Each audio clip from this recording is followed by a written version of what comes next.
Sí, mi nombre es Eric Vargas, soy concejal de la Alcaldía de La Magdalena Contreras y asimismo presido la Comisión de Pueblos y Barrios Originarios de la Alcaldía de La Magdalena Contreras. Soy licenciado en Política y Gestión Social y cuento con una maestría en Comunicación y Política. Y mi participación, mi incursión en la política radica o data desde la universidad. Cuando yo entro a la UAM Xochimilco, bueno, hay una inquietud muy importante de este gran movimiento que es el obradorismo, organización de estudiantes, desde la gente, desde la comunidad académica. Estaba esta inquietud, ¿no?, que estaba sucediendo, estaba en ese momento también muy fresco lo del fraude electoral del 2006, y desde entonces con amigas, amigos, ya estaba esta inquietud para participar políticamente, digamos, tanto en espacios universitarios, en la academia, como en la sociedad. Era un momento muy convulso. También después sucedió lo del fraude del 2012 con Monex, Peña Nieto, toda esta gran efervescencia que había política también. Y ahí fue, digamos, mis primeros inicios en la política. Si bien tuvo que ver con compañeras y compañeros en la universidad, también nos vinculamos mucho a los movimientos sociales. Posteriormente, ya cuando se da este gran boom en el 2014, la noticia desafortunada que tuvimos de la desaparición de los jóvenes de Ayotzinapa, ahí es donde yo diría que empezó una participación política mucho más activa con la comunidad, pero también con el movimiento. Mis abuelitos son originarios del pueblo de San Jerónimo, que es uno de los 4 pueblos que integran la Magdalena Contreras. Entonces, básicamente, pues desde sus inicios, mis abuelitos me contaban cómo era en ese entonces Contreras, cómo era particularmente San Jerónimo, que eran ríos, eran pastizales, era bosque. Era mucho de lo que hoy no es. Hoy ya es una ciudad, ya vivimos prácticamente en zonas urbanas. Si bien la alcaldía, buena parte de su territorio tiene vocación rural, tiene bosques, tenemos el único río vivo de la Ciudad de México, tenemos los dinamos, que también es un gran pulmón de oxígeno para nuestra capital. Conocemos, desde muy pequeño, tuve la fortuna de convivir con mi abuelito, con mi abuelita, con mis papás, y caminábamos y nos contaban crónicas de la Magdalena Contreras, historias, ¿no?, de los nativos, de cómo eran las festividades, cómo se organizaban comunitariamente para organizar pues, distintos eventos en la comunidad, y cómo fue el surgimiento de espacios muy importantes y emblemáticos como Casa Popular, ¿no?, que es un espacio que rescata a la comunidad, que logra apropiarse de ahí y que logran establecer varias dinámicas culturales, deportivas. Y bueno, es un poco de la historia de Contreras, cómo la propia comunidad fue construyendo espacios importantes para su desarrollo comunitario, cultural, histórico, deportivo. Entonces, hemos tenido también la oportunidad en todos estos años viviendo en la Magdalena Contreras, prácticamente 33 años viviendo en la alcaldía, pues conocer los distintos pueblos, sus barrios, sus colonias y las necesidades que tiene nuestro pueblo. Siempre desde niño tuve esta inquietud, esta idea de poder caminar de la mano con la gente, de poder escuchar, de poder convivir desde la cascarita de fútbol hasta faenas, hasta tequios, hasta distintas necesidades que surgían y que la comunidad se organizaba. Es muy bonito ver cómo todavía hay vecinas y vecinos que se organizan y tratan de hacer alguna mejora en su espacio inmediato, en su calle. Así fue como yo inicié entre vecinas y vecinos que me decían, oye, fíjate que podemos organizarnos para hacer esta faena, este tequio, esta actividad, o incluso también en el tema de las posadas, en algún cumpleaños. Así fue como yo, políticamente también fui vinculándome con las vecinas y vecinos y escuchando muchas de sus necesidades, ¿no?, que son pues, necesidades de servicios básicos, son necesidades de más espacios para la cultura, de más espacios para la actividad. Por mi familia, que mis tías se han dedicado mucho a la cultura, a la historia, al rescate de las tradiciones. He tenido también esta oportunidad de vincularme con vecinas y vecinos que tienen mucho también este impulso, esta iniciativa de recuperar las tradiciones de Contreras. Gracias a eso pudimos sacar adelante una iniciativa en colaboración con vecinas y vecinos de la primera revista de San Jerónimo, Lídice, que cabe destacar que es una revista que escriben los propios vecinos. Los vecinos, es decir, se vuelven cronistas de sus historias, de su memoria, de su pasado, y lo reflejan, lo plasman en esta revista, que fue aportación de un vecino también de San Jerónimo. Y esto dio paso a que hiciéramos varias actividades, eventos en espacios culturales, en recintos culturales de nuestra alcaldía, por ejemplo, en el Foro Cultural, en el Instituto, ahorita olvidé el nombre, pero de Antropología, perdón, en el Instituto de Antropología, donde ahí pudimos presentar la revista en la Coordinación Nacional de Antropología, que está en San Jerónimo,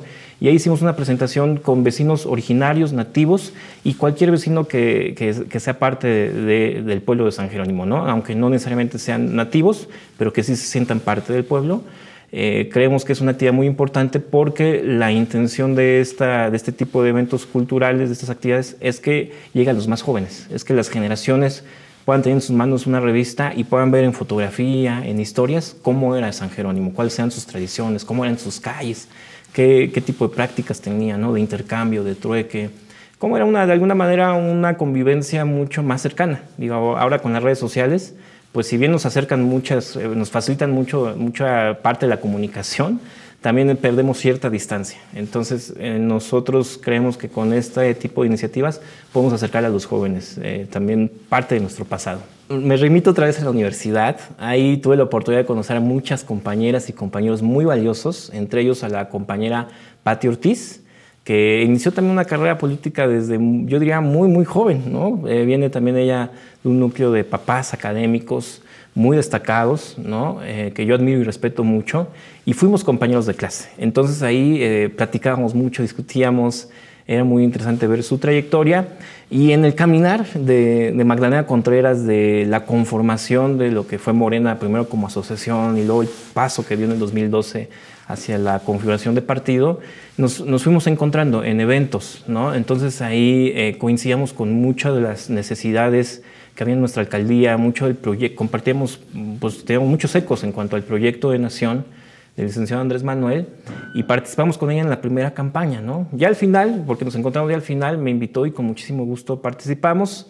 Ahí desafortunadamente no se dio el proceso, era Morena muy, muy joven, y finalmente en el 2018 que se da este boom, pues ya veníamos, trabajando mucho, apoyando mucho al movimiento, se da esta invitación, ¿no? A formar parte del Consejo de Alcaldía, que es una figura pues, muy nueva. Está en el constituyente, ¿no? Finalmente en la Constitución se consagran los consejos de las alcaldías. Me invita, yo acepto con muchísimo gusto la distinción, y así es, digamos, como se da esta primera participación en el 2018 como concejal de la alcaldía. Podemos hacer el contraste en el 2018, que había un verdadero interés de hacer un gobierno del pueblo para el pueblo y con el pueblo, un gobierno cercano, a ras de piso, que, digamos, nosotros como concejales teníamos esa encomienda de ser un canal, de ser un puente entre la ciudadanía, entre el vecino y el gobierno. Que en este caso, ¿quién era el gobierno? Pues nuestro gobierno, el gobierno de la alcaldía, sus áreas de gobierno, sus directores, para decirle en ese entonces a la compañera Patti, alcaldesa, acercarle las problemáticas, que era lo que nos manifestaban los vecinos de cierta colonia, de cierta situación, y de esa manera tener una buena interlocución entre lo que se estaba diseñando, los programas sociales, las acciones de gobierno, las iniciativas, y lo que la gente abajo nos decía. Entonces, digamos, esa es una de las principales diferencias. Hoy como oposición te puedo decir que es un gobierno lejano, es un gobierno indiferente, es un gobierno que desafortunadamente tiene la vena autoritaria y represiva. Lo vivimos apenas el 10 de abril, hubo una manifestación pacífica de vecinos que no quieren que se construya un edificio de 2 pisos porque no se les consultó, porque afecta servicios básicos como el agua, la movilidad. Y sin embargo, la decisión del alcalde, ahora priista de la Alianza, fue mandar policías. Fue reprimir, fue generar violencia, fue mandar grupos de choque, y derivado de eso hubo 3 vecinos detenidos arbitrariamente.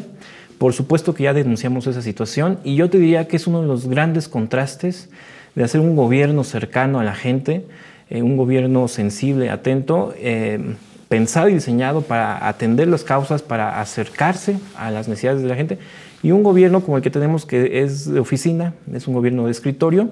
Pero yo diría, peor todavía aún, es un gobierno indolente y que actúa de manera represiva, de manera, digamos, también hostigan mucho a los vecinos en el sentido de cuando no están de acuerdo con alguna de sus iniciativas, alguna de sus políticas, lejos de escuchar, de hacer ese trabajo, de poder consensar, acordar, pues tienen este tipo de actos.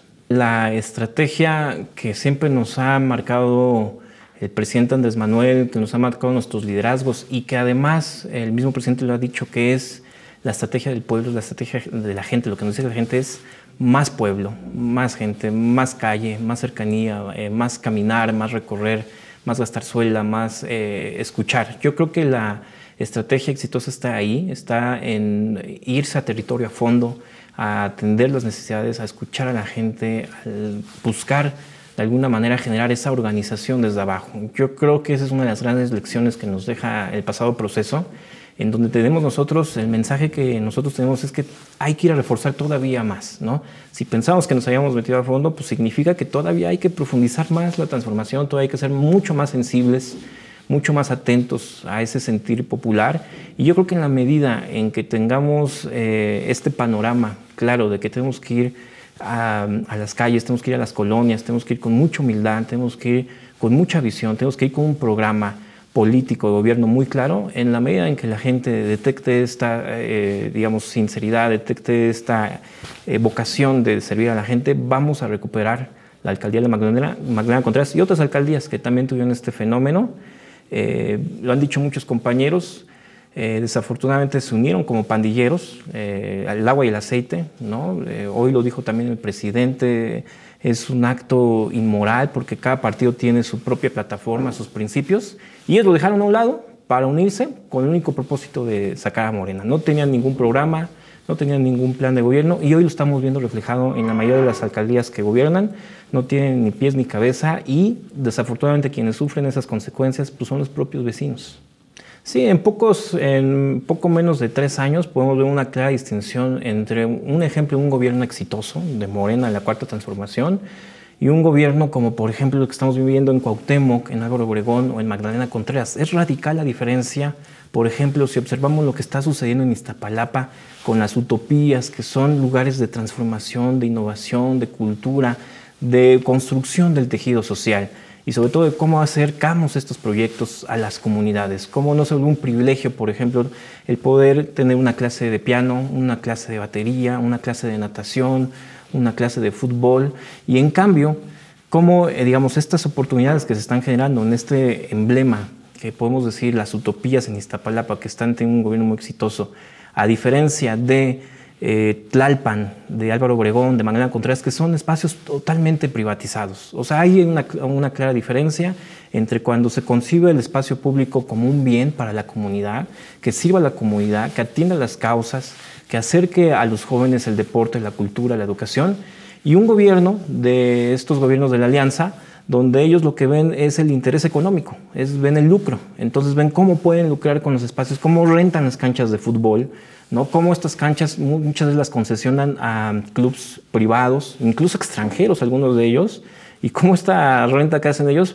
pues únicamente no les interesa que los jóvenes practiquen deporte o que tengan este acceso al deporte o la cultura, sino el intercambio económico que ellos pueden tener para lucrar con estos espacios que además son públicos. Entonces yo creo que ahí hay un gran retroceso, si nos centramos en el espacio público, hay un gran retroceso, pero esto también habría que decirlo, esto impacta en la seguridad, ¿no? O sea, cómo en la medida en que tú le acercas a los jóvenes, a la población, oportunidades en deporte, en educación y empleo, reduces también la inseguridad.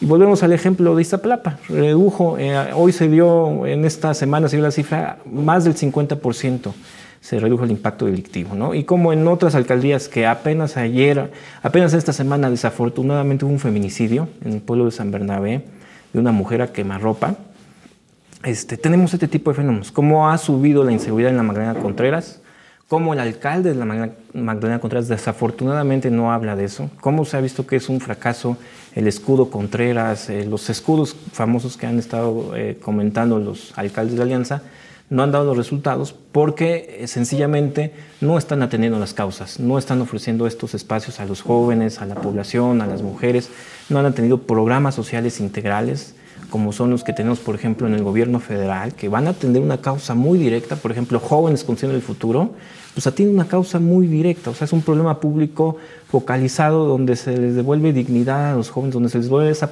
oportunidad de poder desarrollarse.